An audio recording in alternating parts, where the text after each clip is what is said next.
अब जब blocked account का मसला आपका सॉल्व हो चुका है तो अब बारी है इसमें यूरोस ट्रांसफर करने की। To transfer the euros you need to have the euros, but इससे पहले कि आप यूरोस खरीदें ये बात आपको डिसाइड करना जरूरी है कि कौन सा पेमेंट मेथड आपको इस्तेमाल करना है। पहला और सबसे आसान तरीका ये है कि आप यूरोस ट्रांसफर करने के लिए एक्सचेंज कंपनीज का इंतखाब करें। आप डिफरेंट कंपनीज जैसे कि वेस्टर्न यूनियन या मनीग्राम की सर्विसेज यूज करते हुए PKR टू यूरोस अपने नए ब्लॉक्ड अकाउंट में मनी ट्रांसफर कर सकते हैं, but this method is not preferred bye banks in Germany. लेकिन मेरे बहुत सारे दोस्तों ने इन मेथड को यूज करते हुए अपने पैसे ट्रांसफर किए हैं। इस मेथड यूज करने के दो बड़े डिसएडवांटेजेस हैं। पहला कि ये मेथड यहाँ पे प्रेफर्ड नहीं है, और दूसरा you might not get a good exchange rate from PKR to euro.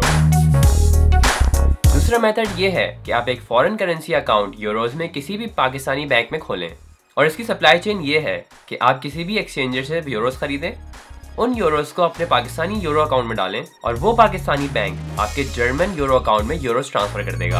इसमें एक इम्पॉर्टेंट और सेफ टिप ये है कि आप मनी एक्सचेंजर से डायरेक्ट बात कर सकते हैं कि वो यूरोस आपको डायरेक्ट बैंक में ला के दे दें। This process is usually safe and saves a lot of time. So now let's summarize our ideas. Does this method work? Yes, yes.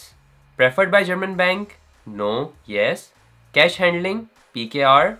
Euros? Safe, safe, safest. Time for whole process? 3 days, 1 week, जो कि आपको time लगेगा एक account खोलने में, plus 3 days for the transfer days. Which method did you choose? Tell us in the comments under.